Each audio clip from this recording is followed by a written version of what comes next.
Bienvenido a la tertulia de Estocolmo.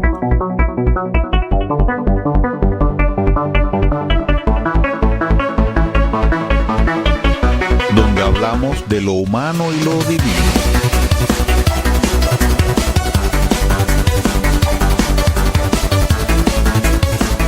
Hoy en contacto con París, desde donde el profesor Félix José Hernández nos cuenta cómo se ve el mundo desde Francia. Buenas tardes, Buchirca, buenas tardes, Estocolmo, buenas tardes, mundo. Les saluda Carlos Manuel Estefanía, el conductor del programa La Tertulia de Estocolmo, la revista cultural en Radio Buchirca. Hoy vamos a hablar de muchas cosas. Vamos a viajar por la costa noruega, vamos a ir a una exposición en Minneapolis titulada Resiliencia, la otra Cuba. Vamos a hablar de caligrafía, de la presencia precisamente de Cuba y de Bolivia también en la Biblioteca Digital del Patrimonio Iberoamericano. Vamos a hablar de fotografía, vamos a hablar de un libro, vamos a hablar de una exposición de cristales preciosos, hermosos, de obras de arte hechas con cristal en el Museo del Prado. Y para hacerlo, entramos en comunicación con París, con el profesor Félix José Hernández, latinoamericanista, profesor de lengua castellana, un hombre que siempre nos informa sobre lo que acontece en el mundo de la cultura, no solamente en Francia, sino en el resto del universo, ¿no? De París nos llegó la noticia no hace mucho de que Eduardo Manet, un escritor franco-cubano, y franco-cubano no porque sea un cubano que se radicó en Francia, sino porque es descendiente del célebre pintor del mismo nombre, ha viajado a Cuba al Festival 16 de Teatro. Eduardo Manet, nacido en Santiago de Cuba en 1930, es una figura que se destacó dentro de la dramaturgia y la teatrología cubana. Emigró a Europa en 1950, estudió con importantes dramaturgos o creadores teatrales, regresó a Cuba en 1960 y allí tuvo una larga carrera tanto en la dirección cinematográfica como en la dirección de teatro. En 1968, a raíz de la defensa que se hace por parte de Fidel Castro de la invasión a Checoslovaquia por las tropas soviéticas, algo que cayó muy mal incluso en la izquierda europea, Manet se marcha a Francia. Y ahora resulta que en este año pues ha ido a participar a un festival de teatro importante que se realiza en La Habana. Dando esta noticia de actualidad de la relación de Francia con Cuba, que es de donde yo provengo y donde proviene mi colega, voy a pasar a saludar a Félix José Hernández y a preguntarle, bueno, ¿qué ha pasado en estos días de interesante en Francia? Hola Félix José, ¿qué tal está Francia? ¿Qué ha pasado de curioso en estos días por allá? Pues amigo, buenas tardes para ti, para todos los que escuchan. Pues en Francia han pasado muchas cosas después de las grandes manifestaciones de los empleados de la Air France. Hubo las manifestaciones de los policías que no están de acuerdo cómo tratar la justicia a los delincuentes.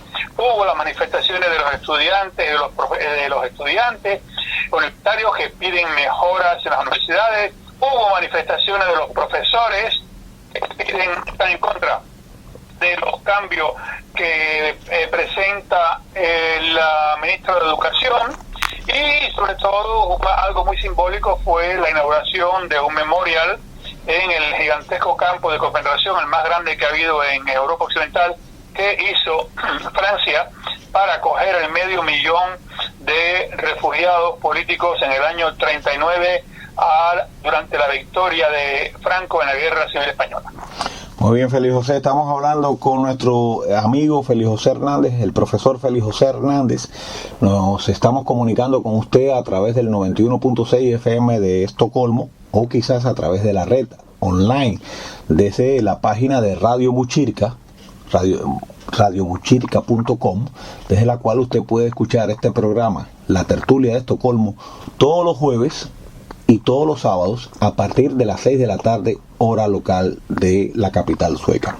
Bueno, Félix, la última vez que cerramos conversando sobre un fabuloso viaje que tú hiciste por la costa, bordeando, quería decir, la costa noruega, ¿no?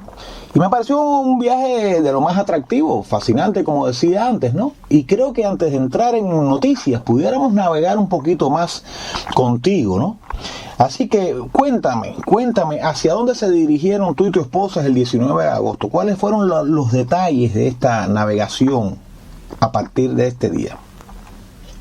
Pues ese miércoles estábamos en el Costa Pacífico, como tú sabes, que fuimos hasta el Cabo Norte, el punto más central del mundo. Ahora, ese miércoles nosotros continuamos navegando con dirección a, no sé cómo se pronuncia. Johannesburg. No. Johannesburg se llama. Ajá.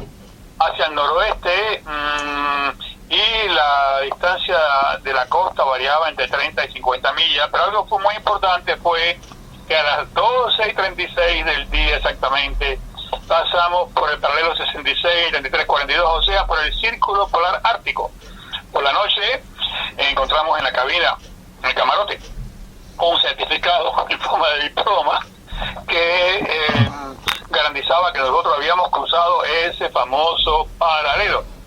Después, al amanecer ya estábamos cerca de las islas Lofoten, bellísimas, que se eran visibles a babor, y a unas 320 millas para llegar a nuestro punto de destinación. Ahora, a causa de estas altas altitudes en las que nos encontramos, el tiempo nocturno es más breve que el diurno en el mes de agosto. Esto sucede debido a que la inclinación del Sol resulta ser igual a la colatitud del observador. Yo recuerdo que la colatitud es el complemento de la latitud, o sea, 90 grados menos que la latitud, y como consecuencia el Sol recorre un paralelo tangente a nuestro horizonte en el punto cardinal norte. Y en algunos meses del año, como junio, julio, no hay alba ni crepúsculo, o sea, el Sol es circumpolar, o sea, para que puedan comprender, hay que imaginar que la Tierra, como si la Tierra estuviera inmóvil y que el Sol estuviera moviéndose a su alrededor. Ese es el fenómeno que se observa. Nosotros asistimos a una conferencia en la cual un oficial del barco nos explicó diversos instrumentos de navegación y yo tomé nota o apuntes, como podemos decir, con respecto al sextante, porque ese instrumento siempre me ha llamado la atención. Es utilizado para medir el ángulo de elevación de un objeto celeste sobre el horizonte, que explota el principio de la doble reflexión, o sea, si un rayo luminoso soporta una doble reflexión sobre un mismo punto, el ángulo de desviación es el doble del ángulo formado por la superficie reflectante. La escala del sextante es de 60 grados reales, pero está graduada de manera doble, con lo que lee directamente el doble del ángulo formado por los dos espejos. Por consiguiente, conociendo la altura y la dirección, que es determinada por la brújula, de un astro y con un cálculo oportuno, se determina una línea de posición sobre el papel, y la confluencia de las líneas de posiciones de más astros de origen da el origen a la posición del barco, ¿no? Es muy fácil de comprender, ¿tú no crees? Sí, yo creo que estás hecho un verdadero lobo. Yo tomé apuntes de todo aquello y todavía hoy no comprendo bien lo que significa. Pues yo iba a decir que no, que yo creía que estabas hecho un verdadero lobo de mar, ¿no? Yo creo que ni en la bitácora de Colón se describen tantos detalles de un viaje. Además que te felicito porque un cubano en el círculo polar no es algo que se vea todos los días, ¿no? Claro. Pero yo tomaba apuntes, cuando explicaba que el ángulo de desviación es el doble del ángulo formado por superficie reflectante.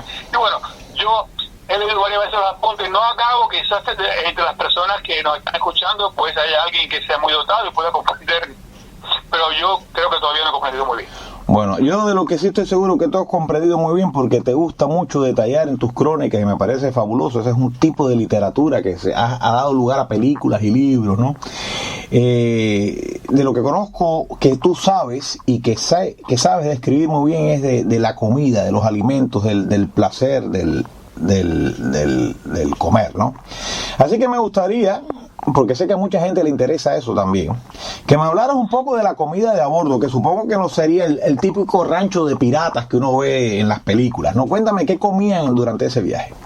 No, cada día desayunábamos y almorzábamos en el restaurante New York, bellísimo, pero era un regalo porque éramos atendidos por dos chicas encantadoras, una la brasilera Marcela y la nicaragüense Yalé. Y el buffet ofrecía una gran variedad de figuras, había pastelería, pan, croissant, bollería variada sin azúcar, rosquillas, bollos de crema, tartas de fruta, leche, yogur, cereales, pan tostado, embutidos, queso, macedonia, zumo de naranja, de manzana, de pomelo, mantequilla, confitura, miel, capuchino, zumo de naranja fresca, café expreso, huevos cocidos de todas las formas, y el café y el té te lo traían a la mesa.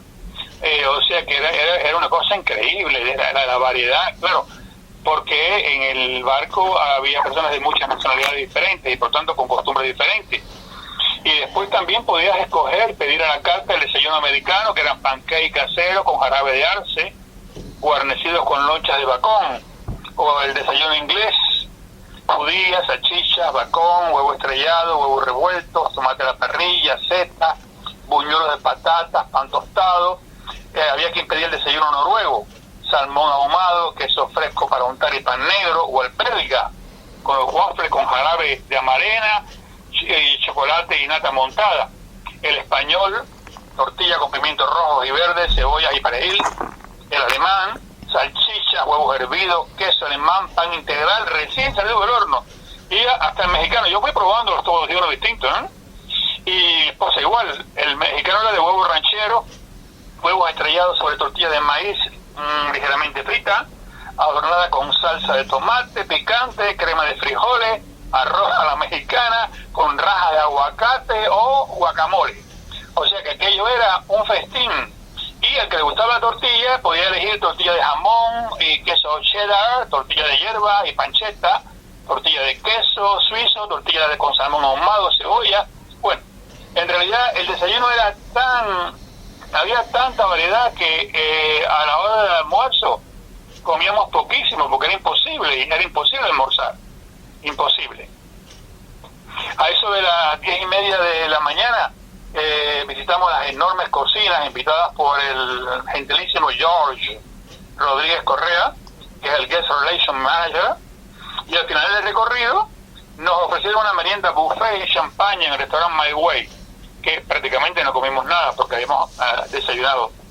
Y por la tarde fuimos a la clase de danza, había clases de bachata, de tango y un espectáculo Love Boat en la discoteca Disco Fever.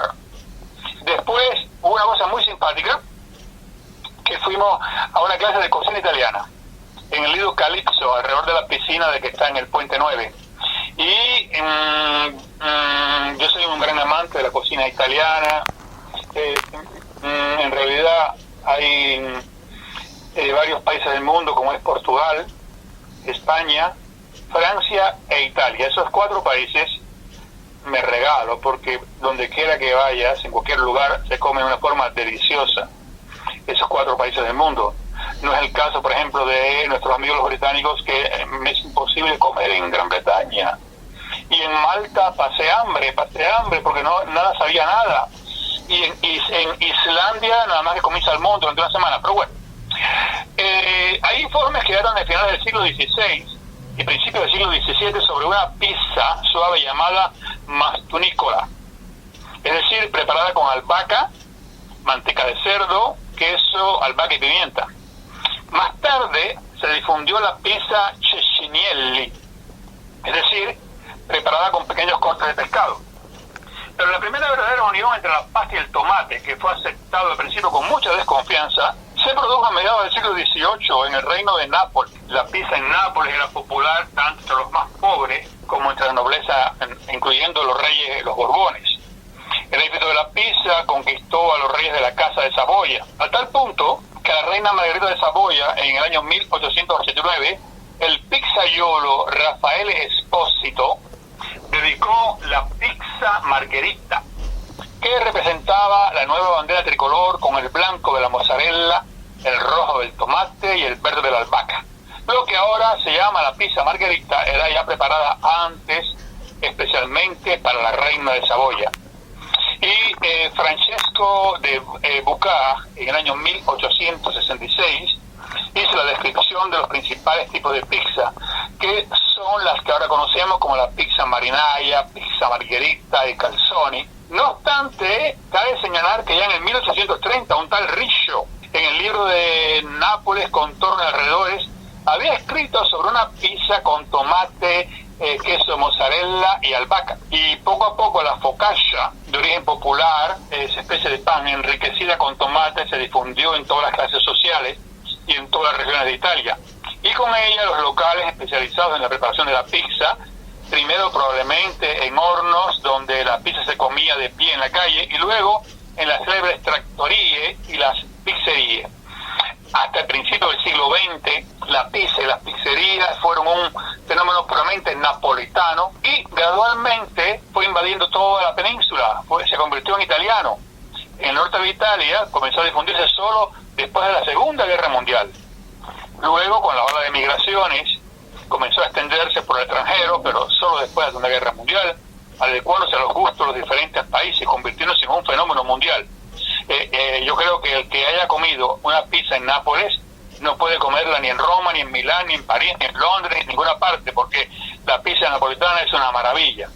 Ahora, allí nos dieron clases de cómo hacer una pizza, y me daba gracia porque yo he visto en Nápoles y en las islas que voy cada año, del Golfo, Capri, Ischia, Procida, Ventotene, Poxo, etcétera, yo he visto hacerlas y siempre se hace en un horno con leña. Si no es con leña es un pecado mortal. Pero bueno, aquí nos enseñaron que se toman 1000 gramos de harina, un poquito más de medio litro de agua, cuarto litro de aceite de oliva, 5 gramos de levadura de cerveza y 30 gramos de sal. Y en un bol se mezcla bien la sal y el agua hasta que se disuelva correctamente. Se le agrega después la levadura de cerveza, disolviéndola también, y acto seguido se echa la harina y el aceite de oliva. Se mezcla todo esto hasta obtener una especie de masa homogénea y lisa, y se divide la masa de 500 gramos dándole una forma redonda. Se extiende el aceite de oliva en una bandeja y se mete la masa de la pizza dividida en 2 partes. Se cubre y se deja reposar por 3 horas a temperatura ambiente antes de utilizarla. Ahora, la masa después se extiende en una fuente untada con un poco de aceite y se va a cocinar a unos 220 grados centígrados entre 12 y 15 minutos. Claro, allí lo hicieron en un horno eléctrico. Hay que hacerlo en un horno, repito, de leña. Y yo tomaba apuntes de todo lo que te explicaba, así que bueno. Tú sabes que escuchándote, lo que me decías antes de las distintas cocinas, ¿no? Me hablabas muy bien de cocinas en general de países latinos, no el caso de Malta, y me hablabas de la cocina británica, terrible, ¿no? Y pensaba lo que has comido, además de que has hecho gala de tus conocimientos culinarios extraordinarios y has hecho una entrada en la historia de la pizza que me ha parecido fabulosa. Te he dejado derivar hacia allí porque me ha parecido que nos has cultivado mucho con ese tema. Estaba pensando que con una dieta como esa jamás hubiese dado la célebre sublevación o motín del Bounty, que hay muchas películas que tratan esa historia de ese velero de la Armada Inglesa que se amotinó en 1789, precisamente el año de la Revolución Francesa, ¿no? Yo digo, si a aquella gente le hubieran dado de comer lo que comió Félix José y su señora en este viaje, estoy seguro que jamás se hubiesen sublevado, ¿no? Pensando en eso, en lo que son los ranchos de los barcos y lo que puede influir en la actitud de las personas, ¿no? Ahora, supongo que no solamente te convertiste en un pizzero profesional, que hiciste otras cosas a bordo, así que cuéntame un poco más qué hicieron además de visitar la cocina y aprender a hacer una buena pizza. Nosotros fuimos a misa en la pequeña y bella capilla dorada, muy muy linda. Lo que me llamó la atención es que la capilla está exactamente al lado de la puerta de la discoteca. Pero bueno, desde el punto de vista acústico no se oía la música del lado. Y esa noche cenamos en el lujoso restaurante Blue Moon, que está en el Puente 11, mientras una pianista interpretaba magistralmente los grandes éxitos de la música popular occidental, estilo Love Story, el tema del médico, Marea Baja. O sea, me recordó mucho una estación de radio cubana que se llamaba Radio Enciclopedia Popular. Y como cada noche el barco se convierte en una fiesta gigantesca, pues en el Gran Teatro asistimos a un espectáculo de calidad de acróbatas españoles, Max y David. Después en el Lido Calixto había una fiesta de Revival in White con música de los años 70 y el simpático equipo de animación. Estuvimos en el casino, en donde jugamos las fichas por valor de 60 euros que nos ofreció el Club Costa, y Y como de costumbre, en cada viaje es igual, al principio seguimos ganando, pero después terminamos por perderlo todo. Pero bueno, la fecha era un regalo. El mar estaba un poco agitado, pero no sentíamos nada porque el barco es gigantesco. Y al amanecer, yo recuerdo que habíamos tenido temperaturas de 9 grados centígrados por la mañana y por la tarde unos 17 grados. Vamos a partir de este momento de tu viaje a dar un brusco giro de timón. Vamos a virar y vamos a seguir la ruta de los vikingos. Vamos a dejar Noruega para la próxima emisión de la tertulia de Estocolmo. Vamos a girar hacia el nuevo mundo, ¿no? Y vamos a dirigirnos tú y yo hacia Minneapolis, para que le contemos al oyente lo que tuvo lugar allí, la exposición que lleva por nombre Resiliencia, la otra Cuba. El éxito de los cubanos en el mundo siempre me ha dado una gran satisfacción. Y ello se acaba de producir de nuevo, el poder tener el privilegio de admirar todas estas bellas obras de pintores cubanos allí en Minneapolis. Yo fui invitado por el señor Adrián Morales, el cual también es conocido por los profesores y alumnos que estudian la lengua de Cervantes aquí en Francia. Hay que decir que el 72% de los alumnos de las escuelas medias e institutos estudian español como segunda lengua. Él, en los libros de texto de español aparecen sus hermosos textos, por lo cual es conocido en este país. Tú sabes que me alegra saber que no solamente es un fenómeno sueco, me alegra saber que en la misma en la misma Francia, pues la lengua española sea tan importante, ¿no? Eso quiere decir que nuestra lengua es pujante, y precisamente uno de los sentidos de la tertulia de Estocolmo es respaldar ese empuje a nivel escandinavo, por lo menos Estocolmo, ¿no? Así que me alegra saber que lo que yo percibo aquí en Suecia, donde veo que los maestros de alemán e italiano, incluso lamentablemente también de francés, la tienen un poco difícil. Incluso el otro día salió un texto gigantesco en el periódico más popular que hay, que es el del Metro, donde un profesor de alemán justificaba la necesidad de que se apoyara la lengua alemana por su trascendencia y su importancia. Me alegra saber que, bueno, que el mismo sentido de ventaja que tenemos entre las llamadas lenguas modernas aquí con el español esté en Francia, ¿no? Eso me parece magnífico, ¿no? Después del inglés, indiscutiblemente, la primera lengua que se estudia es el inglés, pero después, como en Suecia es muy común que los niños estudien la lengua nacional, el sueco, como primera lengua extranjera obligatoria el inglés, y después una tercera lengua que deben elegir entre francés e italiano, a veces árabe o chino incluso, pues el español se mantenga en esa posición tan privilegiada, ¿no? Pero bueno, volvamos a la exposición. ¿Cómo catalogarías la exposición y cuál es el hecho que da origen a ella? Sin lugar a dudas, la muestra Resiliencia, la otra Cuba, es un proyecto transpolítico muy ambicioso, vanguardístico y enorme, el más grande, en mi opinión, de los últimos 15 o 20 años de la plástica cubana internacional. Un encuentro verdaderamente all-star, de primerísimo nivel.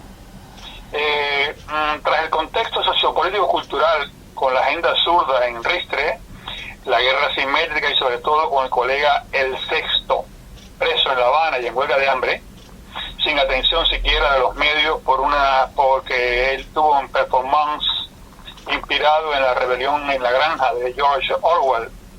El Sexto pintó 2 cerdos de verde olivo, que como sabes es el color del uniforme militar de las Fuerzas Armadas Revolucionarias, y le puso un cartel a cada cerdo. A uno le puso Fidel y a otro Raúl, o sea, los hermanos Castro. Los echó a correr por una calle incentivando a la gente a que los mataran y se los comieran.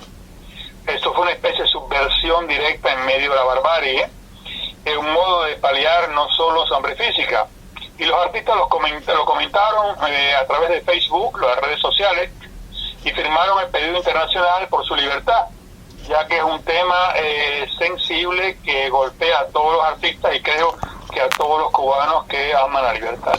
Y bueno, ¿quiénes son los artistas que están implicados concretamente en este evento? ¿Y qué han dicho? Si hay alguno que haya hecho alguna declaración importante.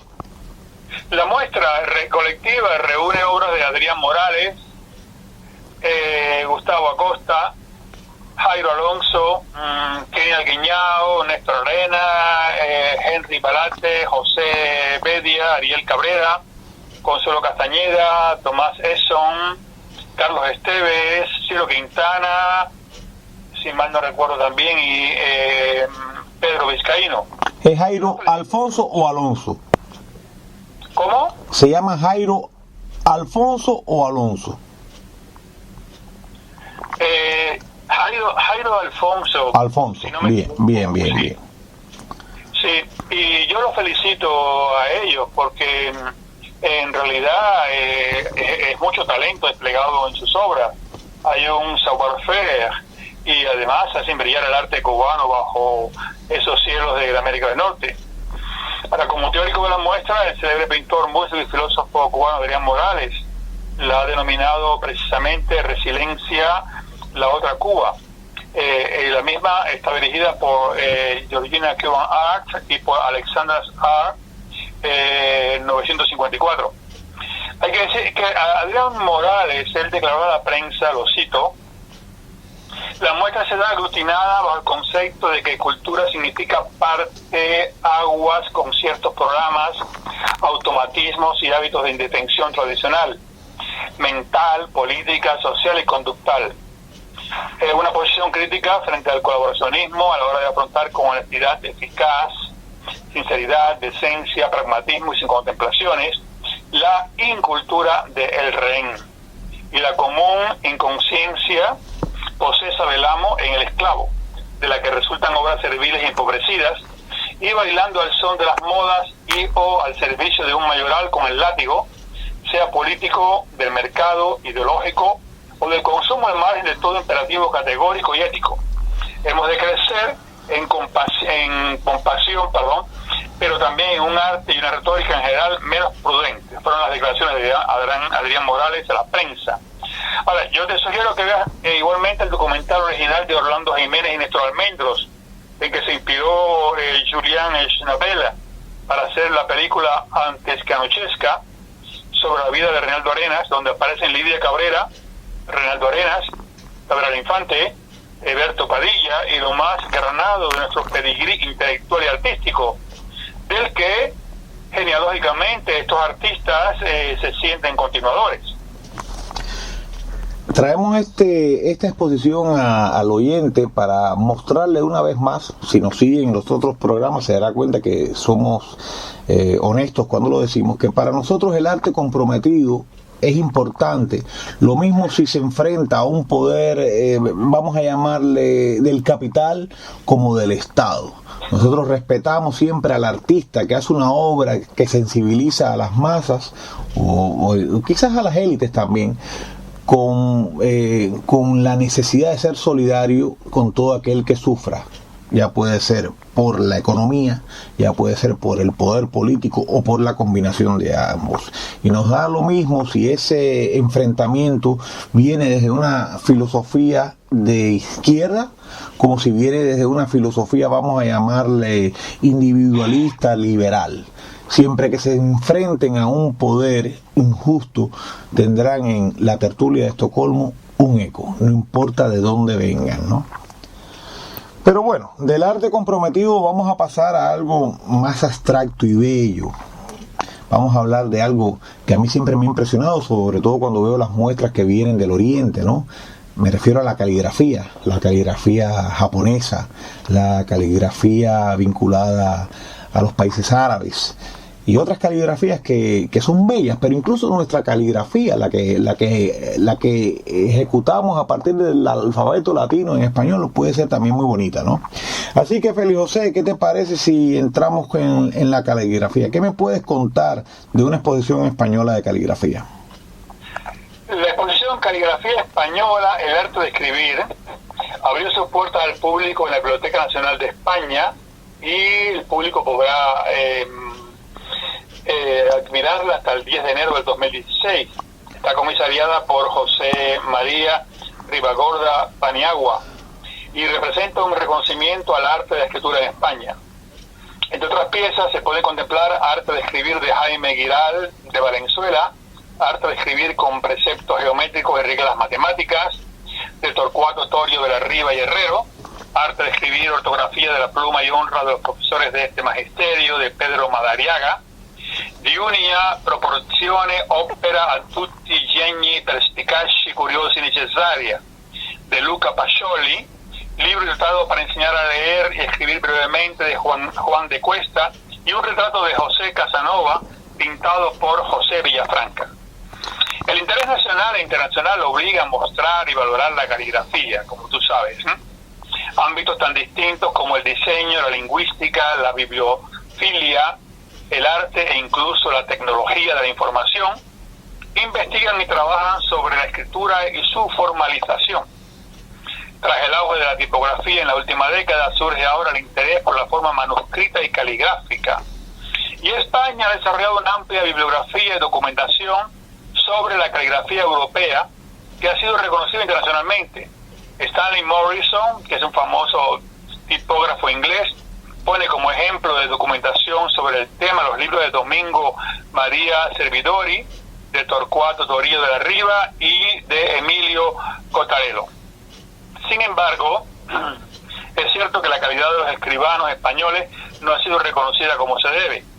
Desde el origen de las artes de escribir en la península ibérica, con Juan de Isiar, Giral de Valenzuela o Francisco Lucas, España desarrolla un enorme trabajo en esta disciplina, convirtiéndose los calígrafos en formadores y examinadores de maestros, e influyendo decisivamente en la pedagogía española. Autores como Morante, Casanova o los Zábala son imprescindibles para comprender este arte. La destreza que demostraron con el cálamo y la pluma hicieron de algunos de ellos auténticos maestros, tanto de la escritura como del dibujo y el grabado.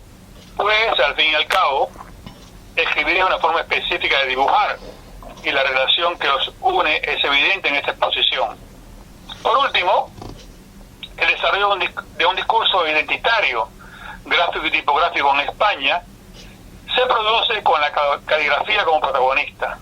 Sobre el encargo de una letra nacional, la bastarda española, los calígrafos españoles escriben uno de los debates más importantes para nuestra cultura hispánica, con el diseño y la metodología como protagonistas.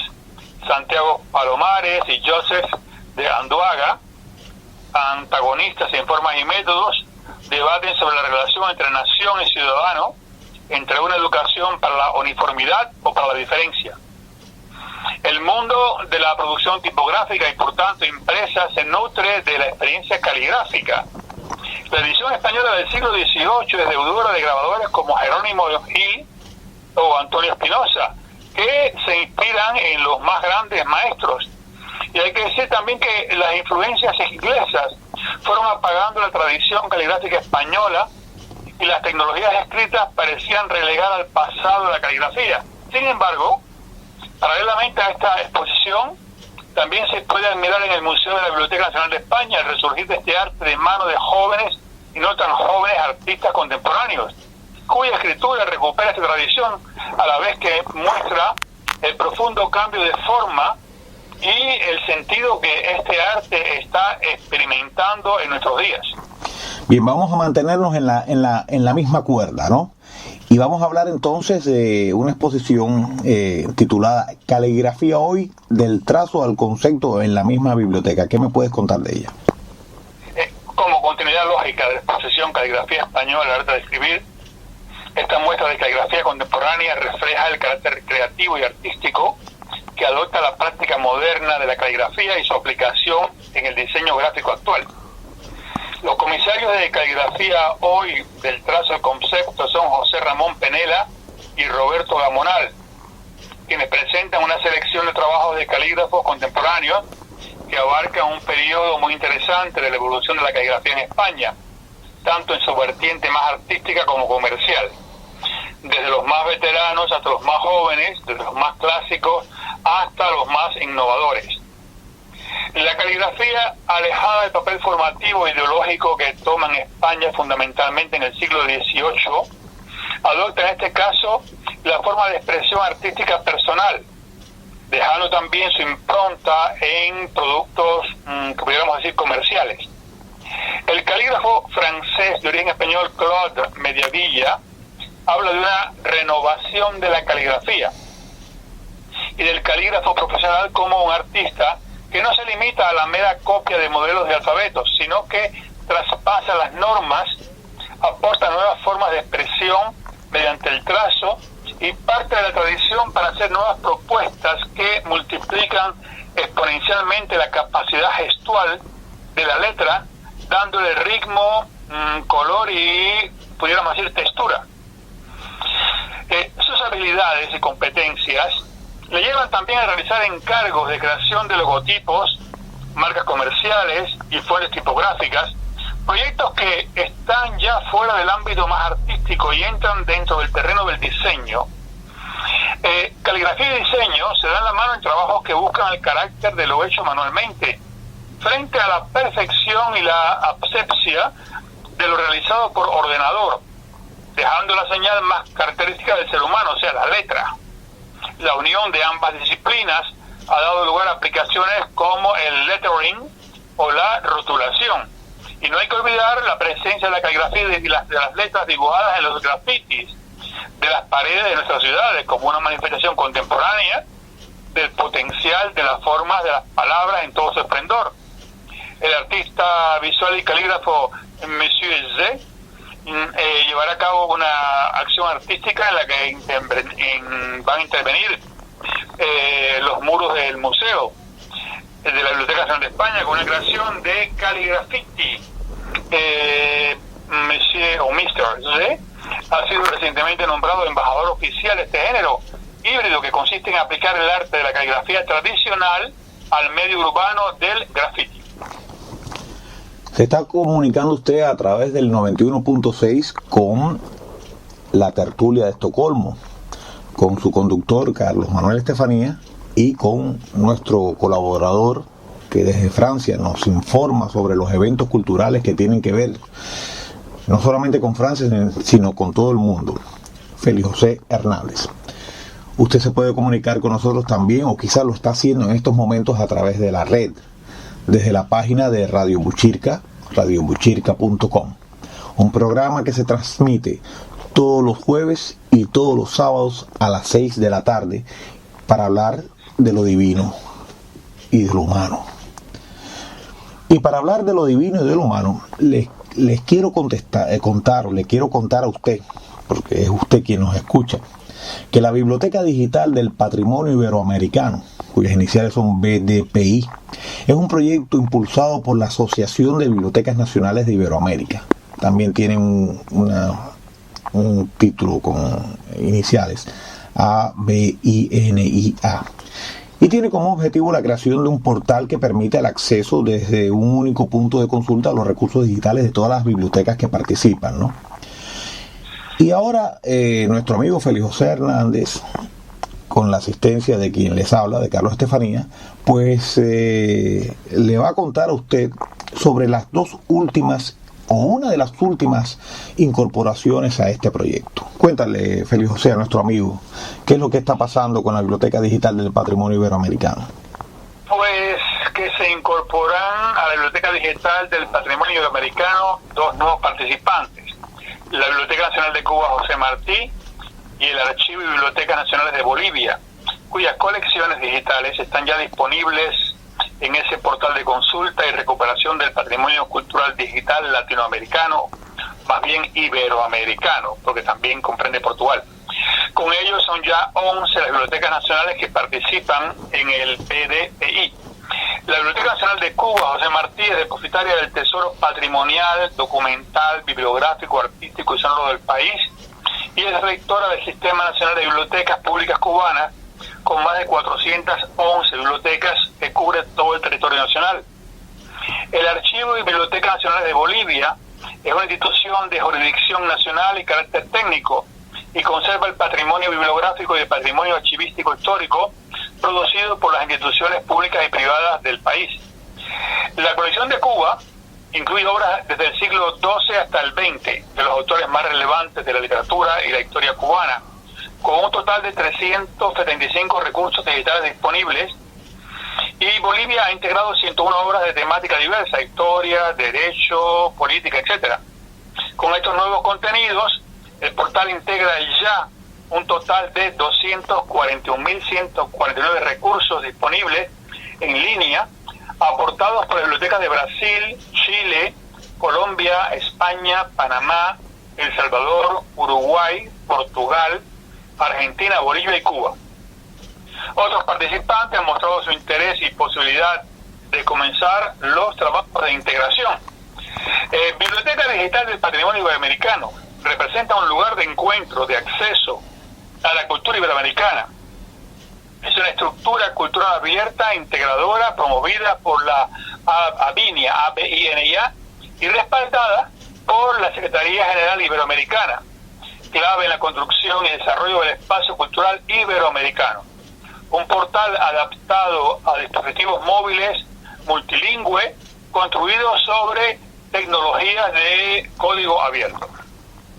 Y ya que estamos refiriéndonos a la cultura latinoamericana o iberoamericana, incluidos países como España, ¿no? en estos que aportan a esta biblioteca, pudiéramos entrar en una rama del arte, en un género, una rama más bien, que es la fotografía, de la cual tanto Félix Hernández y yo somos grandes amantes y a su vez practicantes, ¿no? Y dentro de la fotografía quizás sería muy curioso hablar de una fotografía que, por lo que yo he conocido, es muy interesante, muy importante, que es la fotografía brasileña. Me gustaría, Félix José, que abordáramos la fotografía brasileña en el periodo que va del año 1940 a 1964, a propósito de una muestra sobre la misma que está teniendo lugar en la Sala Picasso, en el Círculo de Bellas Artes en Madrid.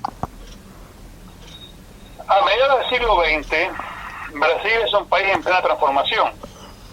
Modernidad, fotografía brasileña, 1940-1964, reúne la obra de 4 testigos del periodo comprendido entre la contienda mundial y la revolución de 1964.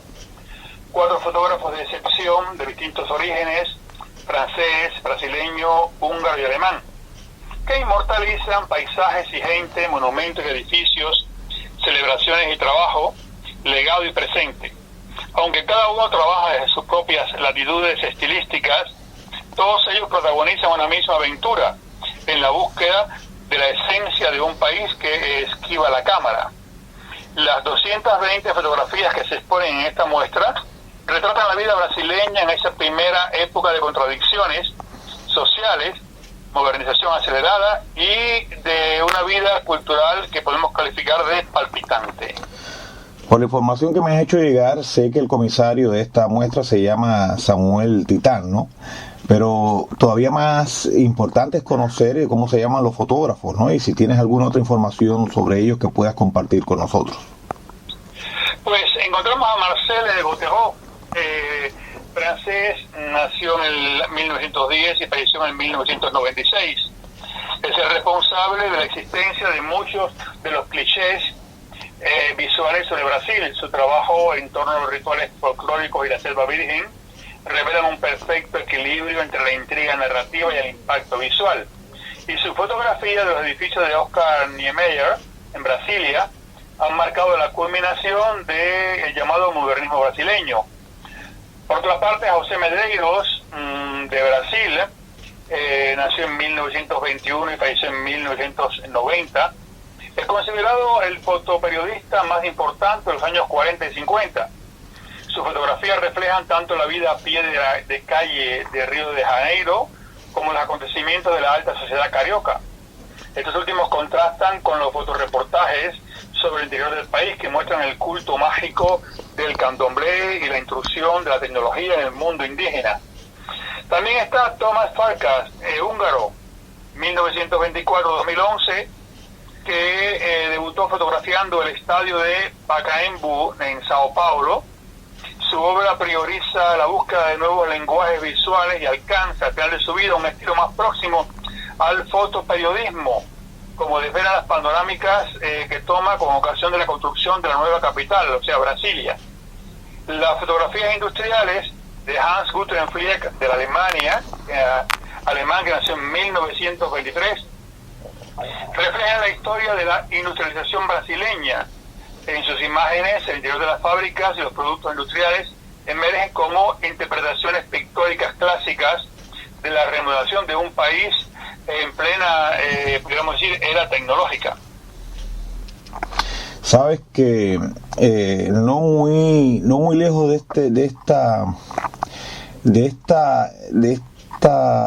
este lugar, está un sitio fabuloso también. Uno tiene que buscar la calle conocida como el Paseo de la Castellana y bajar hacia él, ¿no? Porque he tenido la oportunidad de pasear por allí, porque Madrid es mágica para todos los que de alguna vez pertenecimos a ese imperio enorme y fabuloso que fue el imperio español, iberoamericano, diría yo. Muy cerca de allí está el Museo del Prado. No muy cerca, hay que caminar un poco, hay que salir a la Castellana y después bajar, ¿no? Hay una muestra titulada como Arte Transparente en la Sala D, en el edificio Jerónimos, que se inauguró el 14 de octubre de este año, ¿no? Y la muestra también tiene el título de La Talla de Cristal, el Renacimiento milanés. Y sí, es una muestra que se va a mantener hasta el 10 de enero del año 2016. Me gustaría que le explicáramos al oyente de qué se trata o qué se busca con esta exposición. El Museo del Prado presenta la exposición Arte Transparente, la talla de cristal en el Renacimiento milanés. Es una muestra que propone el acercamiento a una expresión artística poco explorada hasta ahora, como es la talla de cristal de roca o cuarzo y hialino. De las 20 obras talladas en cristal que componen la muestra, 14 de ellas pertenecen al conjunto del denominado Tesoro del Delfín, que se conserva en el Museo del Prado, y 6 proceden de las colecciones florentinas de los Médicis y de la colección parisina de Luis XIV, abuelo de Felipe V. Todas ellas constituyen un excepcional conjunto que se exhibe de manera que el visitante pueda apreciar visualmente todos y cada uno de sus valores artísticos en una experiencia única e irrepetible, que se enriquece con la colaboración tecnológica de Samsung a través de tabletas que permiten disfrutar de la visión de algunas obras en 360 grados y ofrecen ampliaciones al máximo detalle. Se trata de obras que, por su valor artístico y material, se destinaron a colecciones que solo los soberanos y miembros de la alta nobleza europea se podían permitir. Con la intención de dotar a este arte del reconocimiento que merece y mostrar al público sus aspectos más significativos, se reúne allí en la sala D del edificio de los Jerónimos un conjunto de 20 piezas, todas ellas obras maestras de gran calidad y especial relevancia, que representan adecuadamente los dos talleres más importantes de la segunda mitad del siglo XVI, los de la familia Miseroni, que incluye obras del taller que abrieron también en Praga para surtir al emperador Rodolfo II, y los Zaraki, y 2 de los principales artistas individuales, Francesco Tortorino y Aníbal Fontana. Se incluyen obras de otras posibles atribuciones y 3 pinturas destacando la familia Miseroni en su taller Carel Stretta, un grabado de 2 medallas que completan la muestra. Por lo que adelantas, está claro que no eran piezas destinadas a los museos, ¿no? Así que me gustaría que abundaras un poco más en los fines, en a quiénes estaban destinadas estas obras en su momento, ¿no?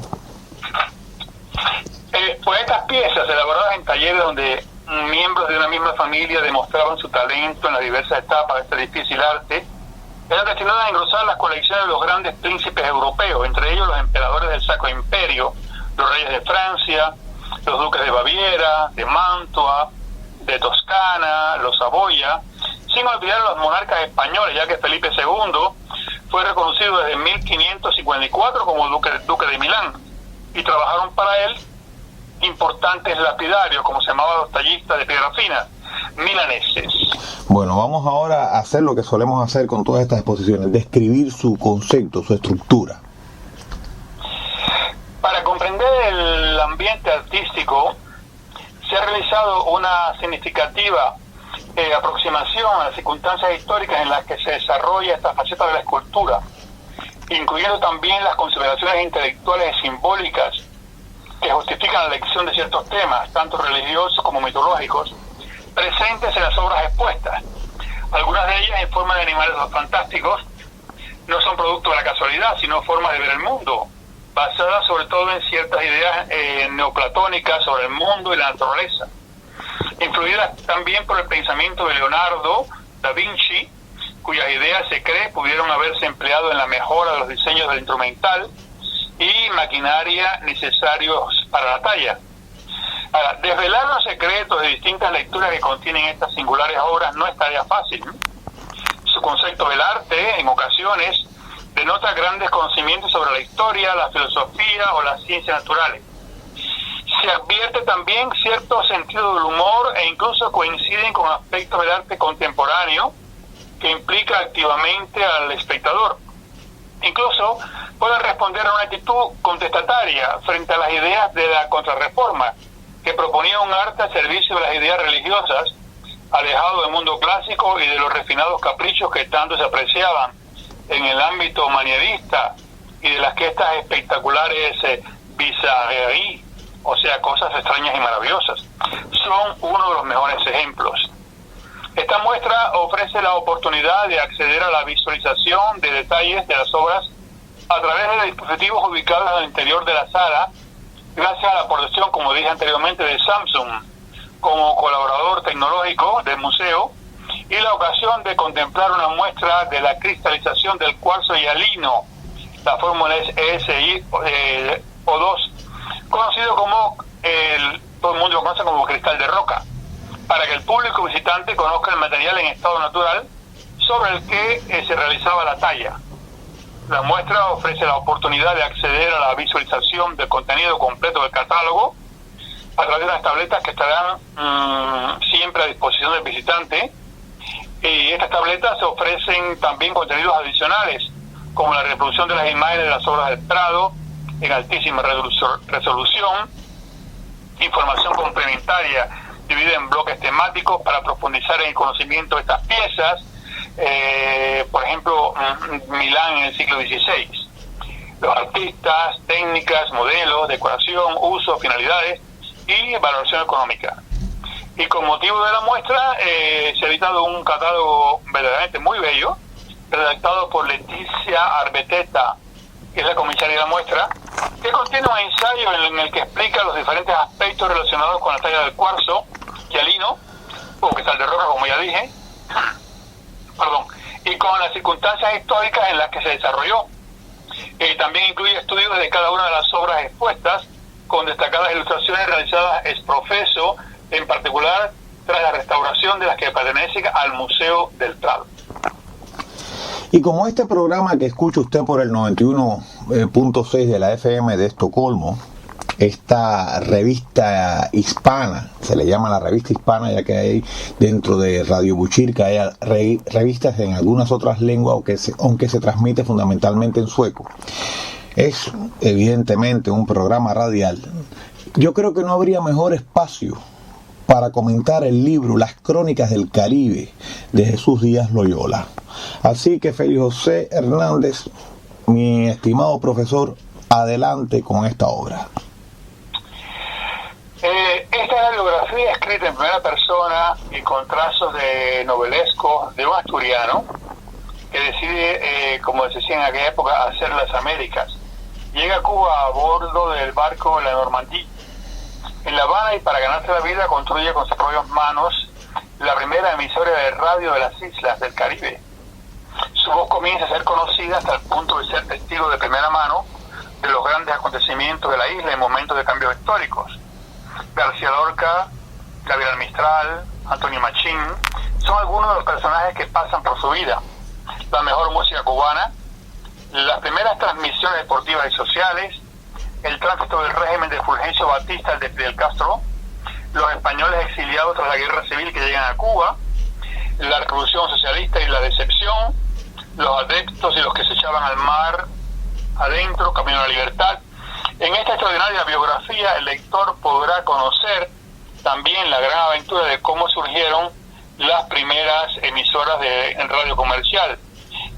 Tengo que decir que en colaboración con la Cuban Research Institute of Florida International University, el autor presentará su libro el viernes 22 de enero del 2016 en la Universidad de Miami a las 8 de la noche. Para los que viven allí, en la sala está en el 265 Aragon Avenue en Coral Gables. Yo le deseo, sin lugar a duda, a don Jesús Díaz de Loyola con su nuevo libro muchos éxitos debido al aporte que nos brinda y sobre el conocimiento y el desarrollo de la radio en nuestra patria, en Cuba. Y lógicamente yo lo envié ya a Cuba por una vía que no voy a decirle aquí, para que mis amigos lo puedan leer. ¿Y qué sabemos más de este autor? ¿Qué me puedes contar sobre Jesús Díaz Loyola? Pues él nació en el año 1964 en la norteña ciudad portuaria de Caibarien, que a mí me trae mucho bello recuerdo, porque allí estaban las playas a las que yo iba de niño, y allí tomábamos la lanchita, mis padres y yo, para ir a los encenachos. Allí en la provincia de Villa Clara, en Cuba. Desde el año 1999 él reside en Madrid. Estudió periodismo en la Universidad del Oriente, trabajó en diferentes medios cubanos como el periódico Vanguardia, Radio Progreso, Radio Rebelde, Radio Habana Cuba, y en la Agencia de Información Nacional, la AIN. Él fue ganador en Cuba de más de 10 premios nacionales de periodismo, entre ellos el Gran Premio de la Radio Villa Clara 1987 y el Premio Documental del Festival Nacional de Radio y Televisión 1987. También ha colaborado con medios de comunicación de Estados Unidos y de España, donde ha sido finalista en el primer premio Stella Maris de biografía histórica en el 2014 por Crónicas del Caribe, que es el título de su libro. La historia de este migrante asturiano, repito, Manuel Antonio Álvarez, llamado por todos Manolín, que se pasó 80 años en Cuba y fue elegido padre de la radio en la mayor de las Antillas. Pues bien, hemos llegado prácticamente al cierre, nos quedan unos minutos para culminar el tiempo destinado a esta tertulia de Estocolmo, y creo que lo podríamos hacer con una buena noticia, y es la de que gracias a la ayuda del historiador cubano Ferran Núñez, el lector puede encontrar y descargar gratuitamente en Google Drive los 28 libros de Félix José Hernández. Usted lo único que tiene que hacer es poner en el buscador Google Cartas a Ofelia en Google Drive y va a dar con esa página. Así que Félix, quisiera que aprovechara los últimos minutos que nos quedan, que son muy pocos, y en síntesis nos dijeras y le cuentes al oyente de qué tratan estos libros, qué puede encontrar en estos libros. Son libros de crónicas, son narraciones surgidas inicialmente a partir de las cartas que yo escribía cada semana a mi madre, Ofelia Valderríos, contando de mis experiencias del exilio parisino. En ellas cuento lo que veo, lo que siento, las películas, obras de teatro, museos, exposiciones, los libros que leo, las relaciones con los galos, la sociedad francesa, la política, Cuba vista desde aquí, los viajes por 66 países a lo largo de estos 34 años de exilio y de libertad, mis éxitos, mis fracasos, mis nostalgias, mi amor por la libertad, las relaciones con personalidades del exilio, mi trabajo en el instituto, como profesor de español y en la universidad como profesor de civilización latinoamericana, las relaciones con colegas, alumnos y estudiantes, etcétera. En resumen, es la experiencia vivida por una familia cubana en todos estos años. Además, aparecen testimonios de numerosas personas que han logrado conquistar la libertad. En realidad, yo pudiera llamar al conjunto mis memorias de exilio. Se encuentran también los análisis políticos con la fecha en que salieron fundamentalmente en revistas y periódicos de Francia y Bélgica. Al propio tiempo he contado numerosas anécdotas sobre mi infancia en mi querido pueblo natal de Camajuaní, donde viví de 1949 a 1959, los primeros 10 años de mi vida, así como de mi adolescencia y juventud habanera, de 1959 al 1981, cuando logré salir hacia Francia el 21 de mayo de 1981, fecha histórica para mí.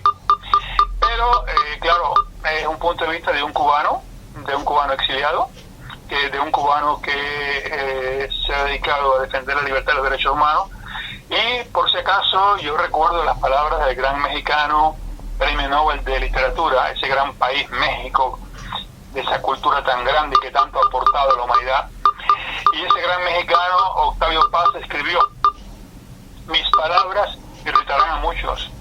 No importa. El pensamiento independiente es casi siempre impopular. Voy a aprovechar también para anunciar ya en el último tiempo que nos queda. Prefiero que lo hagas tú, Feli, antes de que te despida. Dinos a todos la dirección de tu página de internet, donde pueden encontrar otros trabajos tuyos y otras imágenes, que ya apenas nos quedan unos segundos. Mi sitio web es www.cartasaofelia.com, Cartas a Ofelia todo junto. Allí pueden encontrar numerosas crónicas en español, en francés, en italiano.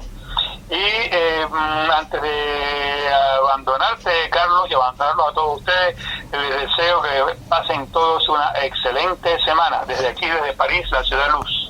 Lo mismo digo yo, y recordándoles que se puede comunicar con nosotros desde la página de Radio Buchirca, radiobuchirca.com, o escucharnos todos los jueves en 91.6 de FM, aquí en Estocolmo.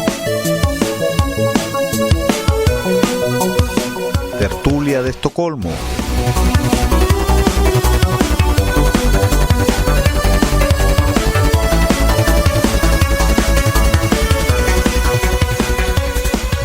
Donde hablamos de lo humano y lo divino.